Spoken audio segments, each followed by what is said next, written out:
gabi, tatay na dumiskarte ng pampagamot ng kanyang baby na may sakit. Minalas na mabiktima ng hold-upper.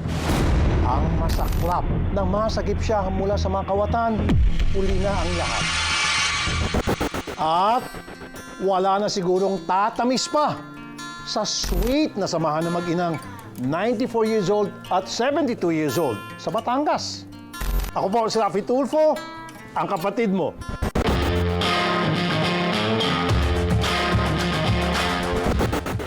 Pinakamasakit na siguro para sa isang magulang, iyong pumanaw ang iyong sanggol pa lamang na anak na wala ka sa tabi. Pero ang nakakagalit kapag masasamang loob ang sanhi, babala sa mga manonood, tiyak na kukulo ang dugo nyo rito.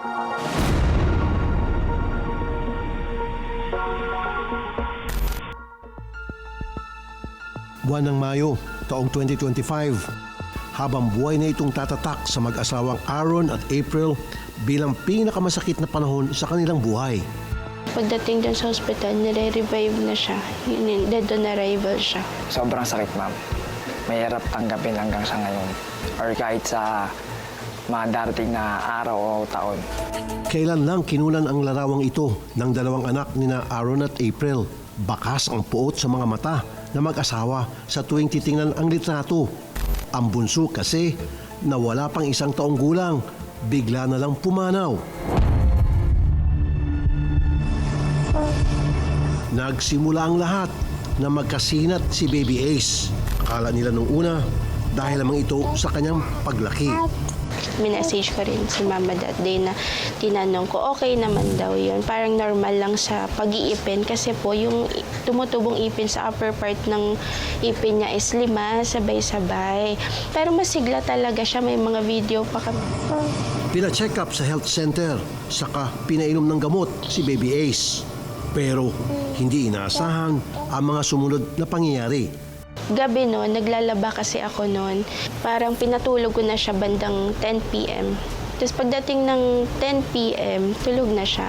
Kasi habang inaantay kong sana matapos yung labahin ko, tinabihan ko muna siya bandang 1 a.m. Tapos napansin, nasa kamay ko siya mismo nasa balikat ko siya. Tapos pagtingin ko parang hindi na siya umiiyak. Tapos nakikita ko yung kamay niya is parang nangingitim na. Sa loob ng 2 hours na natulog ako noon, parang wala na. Hindi na siya umingat. Natatarantang pinagkakatok ni April ang mga kapitbahay. Ang asawa niya kasi hindi pa umuwi at hindi pa rin makontak. Nagagalit na nga rin ako dito kasi nga hindi ko nga siya makontak. Pero hindi ko rin alam na ganun din yung nangyari sa kanya. Lingid sa kalaman ni April, nung mga oras na yun, nakikipaglaban na rin para sa kanyang buhay ang kanyang mister. Ilang oras bago ang insidente, binabaybay na ng delivery rider na si Aaron ng Ross Boulevard pauwi sa kanyang mag-ina. Kinailangan niyang tumigil muna sa biyahe. Ngunit sana pala, hindi na lang niya ito ginawa. Nabot po ako ng pagod tsaka antok po sa nangyaring yon. Tapos nung may lugar po ako na nahintuan kasi doon na po ako inabot ng pagod kasi hindi ko na po kaya. Nagpahinga lang po siguro na mga 2 to 5 minutes. Ayun po, nung pabiyahe na po ako ulit na naramdaman ko na pwede na bumiyahe ulit, bigla na lang po ako may naramdaman na may umano na po sa akin hanggang sa nawala na po ako ng malay. Nagkamali na lang daw siya nang gisingin ng dalawang lalaki. Ginising po nila ako sa pagkakatulog ko, ganun. Ayun po, sinabi ko, asan yung motor ko? Inanap ko po sa kanila, sagot po sa akin, wala na. Nag-offer po sila sa akin na permino ng cellphone para may pang-contact. Paghawak ko po parang iba na, binili ko po agad sa kanila yung cellphone. Tiyempo namang may nagpapatrolyang pulis. Magkakasama nilang iniikot ang lugar, pero wala na talagang bakas na motosiklo ni Aaron. Hindi rin naman daw niya namukaan ang mga nambiktima sa kanya. Kaya nagpasya na lang muna siyang mag-commute pa uwi. Pag-uwi sa bahay, nagtaka pa si Aaron kung bakit wala ang kanyang mag-iina.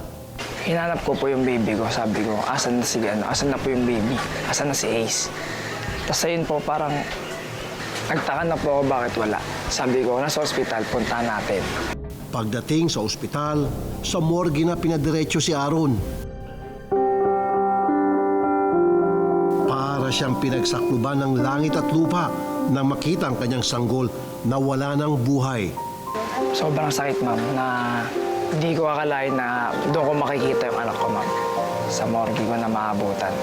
Hindi akalain ni Aaron na ang lahat ng trahedyang ito mangyayari sa ilang oras lamang na siya ay na-hold up at nawala ng komunikasyon. Tawag kami ng tawag sa cellphone, nagre-ring lang yung cellphone niya, walang sumasagot.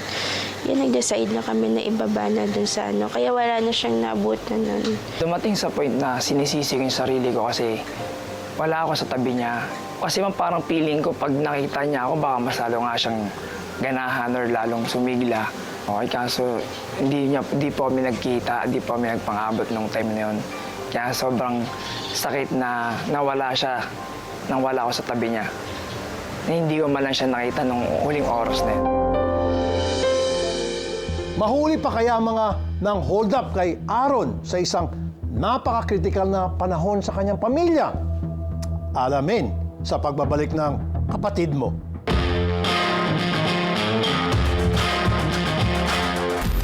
Doble dagok talaga ang dinanas ng pamilya ni Aaron Javier sa pinakamadilim na yugto ng kanilang buhay. Nagluluksa na nga sila sa pagpanaw ng kanilang bunso. Tinangay pa ng mga hold-upper ang pagbayad sana sa ospital. Alas 2 ng madaling araw noong May 26, saglit na nagpahinga ang delivery rider na si Aaron sa bandang Ruas Boulevard nang atakein siya ng mga hold-upper. Pinukpok siya ng matigas na bagay sa ulo. Ang sunod na naalala ni Aaron, ginigising na siya ng dalawang lalaki at wala na mga gamit at motor niya. Paggising ko po, wala na po yung mga gamit ko. Motor ko, wala na po. Pati susi ng motor ko, cellphone, wallet. Wala na po sa akin lahat. Buti na nga lang daw, may naipang-commute pa siya. Yun nga lang, sa kanyang pag-uwi, isa pang masamang balita ang bumugad. Hindi ko na po nabutan sa ospital. Sa morgue ko na po inabutan. Doon ko na po nalaman yung na may nangyari na po pala sa anak ko. Ang nangyari raw kay Baby Ace, Sudden Infant Death Syndrome. Ang Sudden Infant Death Syndrome or SIDS ay ang biglaang pagkamatay ng isang sanggol na wala pang isang taon, na walang malinaw na dahilan kahit pagkatapos ng pagsusuri o autopsy. Kadalasan nangyayari ito habang natutulog ang sanggol, kaya tinatawag din itong crib death.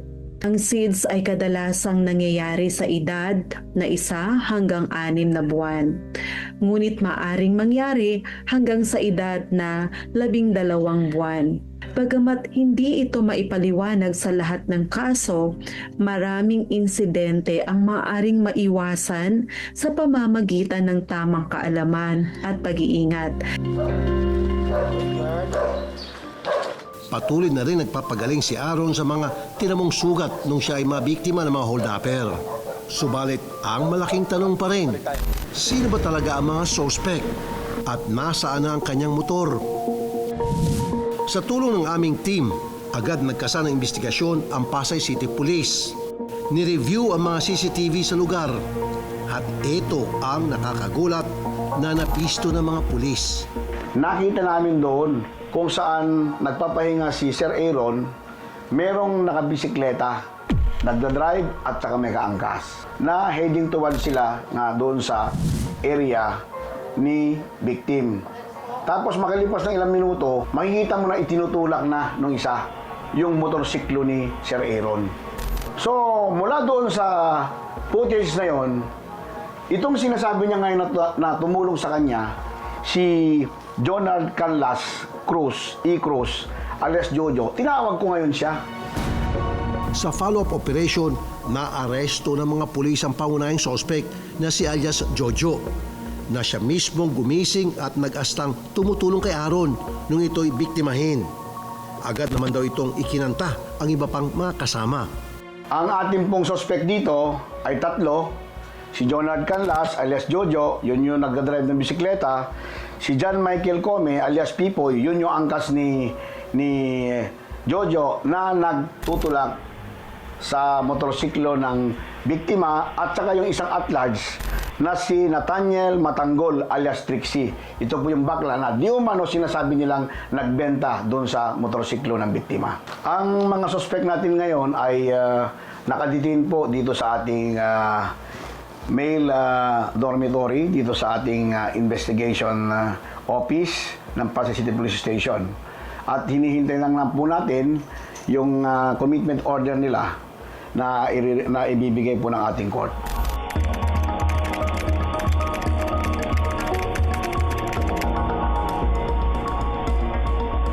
Ang mga naaresto mahaharap sa kasong karnaping, robbery at perjury.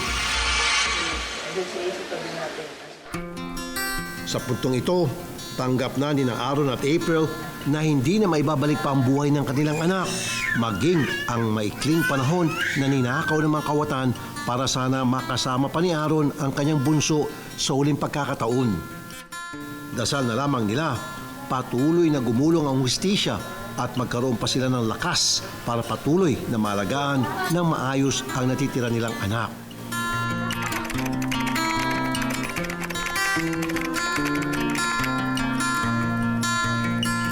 Thank you po, Sir Rafi, sa tulong po na binigay niyo sa amin. Thank you po sa tulong na ibinigay nyo. Salamat po sa blessing na dumating po. More blessing pa po sa inyo. Umasa kayo na tututukan namin ang kasong ito hanggang sa tuluyang mapanagot ang mga salarin. Sa ating pagbabalik, siguradong matutuwa rin kayo sa cute na samahan na mag-inang senior citizen sa Batangas. Susunod na yan sa kapatid mo.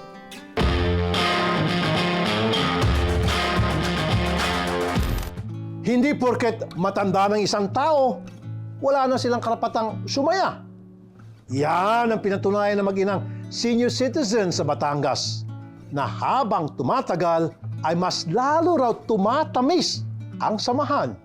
Spoiler alert! Gugustuhin niyong yakapin ang inyong mga lola sa inyong mapapanood.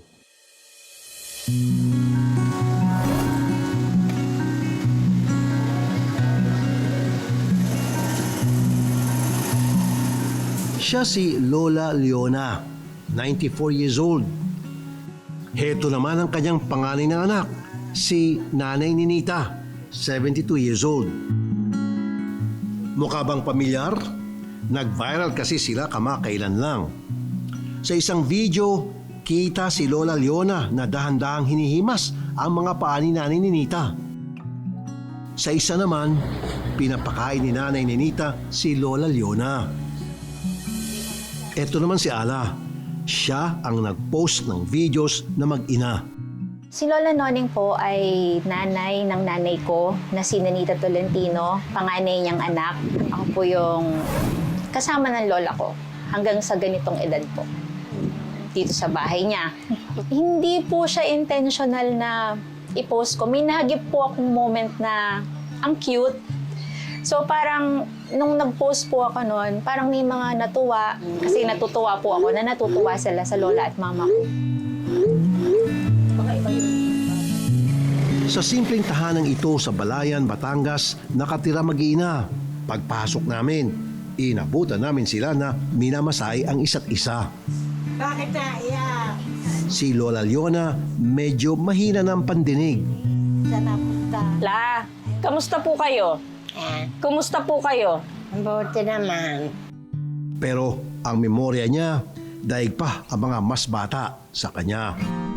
Ilan po ang mga anak ninyo? 4. Sino-sino po yan? Ang panganay. Ano pong pangalan? Tsaka 3. Nanita. Isa Nestor. Gilbert. Chito. Ang asawa po ninyo? Namatay na. Tagal na eh. Sa patuloy na pagtatanong ng aming team, nalaman naming mahigit 5 dekada na palang byuda si Lola Leona. Simula noon, mag-isa niyang itinataguyod ang 4 na mga anak. Kasi nag-aanap buhay ako. Kasi po rin kinabubuhay namin. Namimili-mili. Tapos naisusulong ko din naman. Ay, mabait siya, talagang maalalahanin. Kapag kami may sakit, talagang alagang-alaga niya. Pati sa amin nung kami maliliit pa, sipag niyan, kahit anong trabaho. Namimili ng mga atsuete, munggo, gano'n. Tapos isinusulong nila yun sa Manila. Ngayon, nasa Canada na ang bunsong anak ni Lola Leona at may sarili ng pamilya. Ang dalawa pang kapatid ni Nanay Ninita, nasa kalapit barangay lang. Nestor Tria, 71. Pang ilang anak po kayo? Padalawa. Aba, pagkakuan, halos araw-araw ko dinadalaw yan. At syempre, nanay ko si... bago ko umuwi, dadaan ako sa kanya. Galing palengke, ha? Gilbert, Ilang taon na po kayo? 68. Kayo po ay pang ilang anak po ni Lola Noning? Patatlo. Oo. Eh di, ako lang nga ay hirap bumaba sa akin tricycle. Eh di, maiksi lang ang kwentuhan.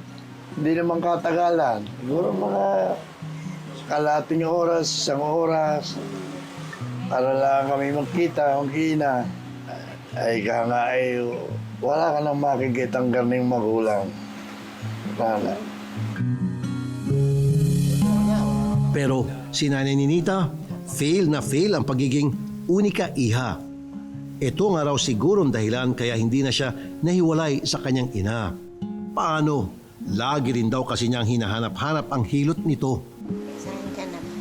Aba, edi pagka nagkukulit Pagka ako'y masakit ang paa ko, hinihilot niya ang paa ko. Ako'y yan. Sa gabi, hihilutin din niya kahit hindi yung... Sabi ko, hindi, wag na. Hihilutin pa rin niya ang aking paa. Alimbae ka ang masakit. Sabi ko, yung paa ko nakirot. Hanggang ngayon naman nakirot pa Hihilutin niya. 2 beses na rin daw naparangalan si Lola Leona ng kanilang barangay. Una, noong 2005, bilang pinakamatandang byuda sa kanilang lugar. Ngayon, si Lola Leona na ang official oldest person ng Barangay 2. Sa tuwing magkita-kita mag-ina, pati si Ala, kanya-kanya silang upo sa sala, saka magkukwentuhan. Minsan, nagiging seryoso. Madalas, nauwi sa tawanan. Simpleng-simple lang ang libangan nilang ito. Pero hiling ng pamilya, sana magtagal pa ang mga pagkakataong ito. Tutuwa ako at siya ay malakas pa, malinaw pang isipan. Pag minsan naman, hindi nakakalimot na, pero mas lamang na siya ay nakakaintindi. Nagpapasalamat nga ako at ako'y may nanay pa. May natingin pa kahit papaano naalagaan din niya ako Na sasabihin niya, teka, hindi ako makakatayo. Hindi ko makukuha ang iyong lipat ka dito. Ako'y nagpapasalamat at siya buhay pa. Iba ang may magulang na nag-iintindi. Kaya marami ding buti nga ikaw, meron pang magulang na nag-aalaga sa iyo. Ay, nako. The best na nanay yan. The best yan. Wala nang papalit dyan. Oh, natuwa rin ba kayo? Mas pasasayahin pa natin ang pagsasama ni na Lola Leona, Nanay Ninita at Ala. Yan ay sa pagbabalik ng kapatid mo.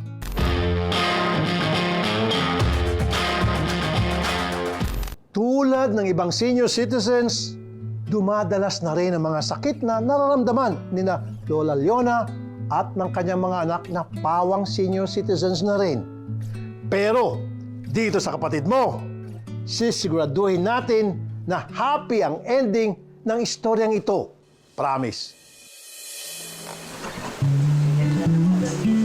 Sa araw na ito, sabay-sabay na nanood ng telebisyon sina Lola Leona, mga anak niyang sila Ninita, Gilbert at Nestor, pati na rin ang apo na si Ala. Pagtayo, agad naming napansin ang mga paa ni Tatay Gilbert. Ay, yung pa akong una, May nagsugat sa ilalim. Eh di, binabaliwala ako at ako ay isa pang istorbo sa aking hanap buhay. Ngayon, lumala na ng lumala. Hanggang sabi ng doktor, nagpatingin nga ako kami, ay kailangan putulin dahil pag hindi ko pinutol, eh ako mapuputol.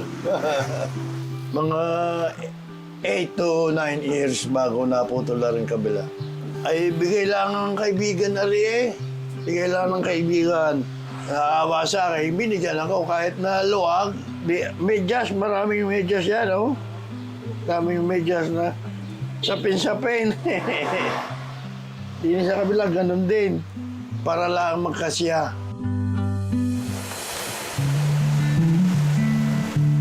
Ito naman daw ang dahilan kaya nanatili sa poder ng kanyang ina si Ala. Nagkaroon kasi ng matinding sakit ang kanyang nanay ni Nita. Nung na-hospital po yung nanay ko, hindi po ako prepared. Zero. Alam ko po talagang kailangan mag-ipon. Pero noong time po na nangyari yun, hindi po ako handa. So, financially hindi ako handa. Emotionally, hindi po ako handa. Kasi bilang solong anak, wala po ako basta makakapitan kundi ako lang. Spiritually, nanghina din po ako. Nagtatanong po ako bakit kailangan mangyari. Physically po, drained po ako kasi nagtatrabaho din po ako paggabi. Mabigat po yung gamot kasi madami po siyang gamot. Mahigit 10 yata eh. Para sa pag-maintain ng health niya. Parang yung sahod ko po, may nakalaan talaga para sa gamot nilang 2. Nakalaan sa bills, nakalaan sa may nakatoka talaga sa mga bayarin. Dalan na rin ang stress. Humina rin daw ang kalusugan ni Ala. Gayunman, mas pipiliin pa rin daw niyang mapagdaanan ng lahat ng pagsubok kasamang kanyang nanay at lola. Meron din po akong kailangang ipagamot sa sarili ko. Pero iniisip ko rin po na hindi naman siya emergency. Yung kaya ko pa naman, kaya ko pong tiisin. Siyempre, uunahin ko po sila kasi mas kailangan po nila. Tsaka, siyempre, matanda na. Mas importante po sila. Kaya ko pa naman po. Marahil, ito na rin ang dahilan kaya sa kabila ng kanyang edad, patuloy na nagpapatatag si Lola Leona. Dahil kailangan ng kanyang mga anak at apo ang kanyang pag-aaruga.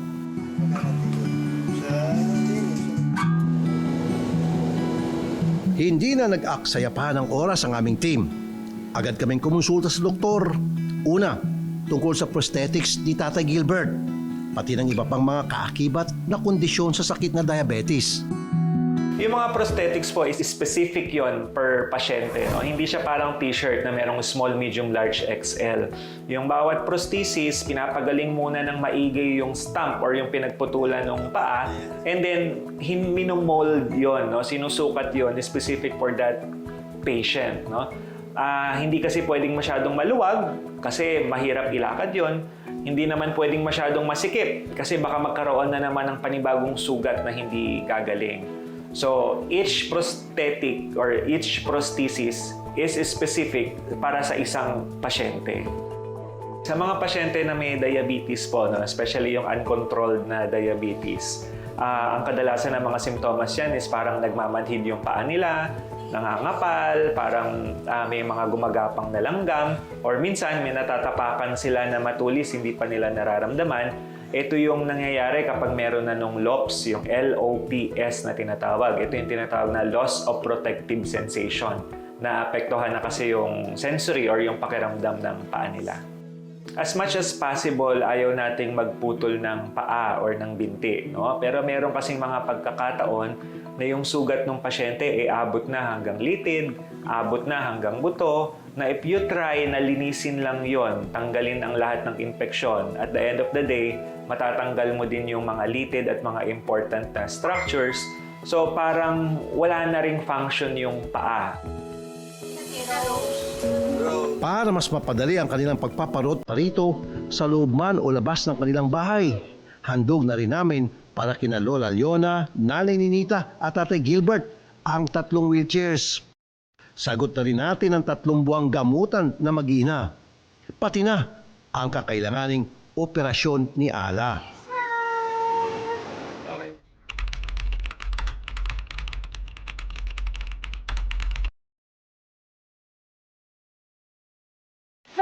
Masaya, nagpapasalamat ako. At ito'y malaking tulong sa amin. So, maraming salamat, Senator Raffy. Malaking ano po to, kaginhawaan po sa amin. Madami-dami po to, ilang buwan din po to. Salamat po. Thank you po.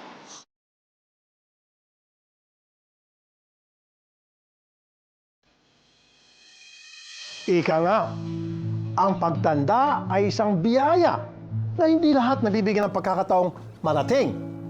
Kaya sa lahat ng mapapalad na may mga lolo't lola pa, bisitahin natin sila, pahalagahan, at siyempre, i-celebrate habang sila ay nabubuhay pa.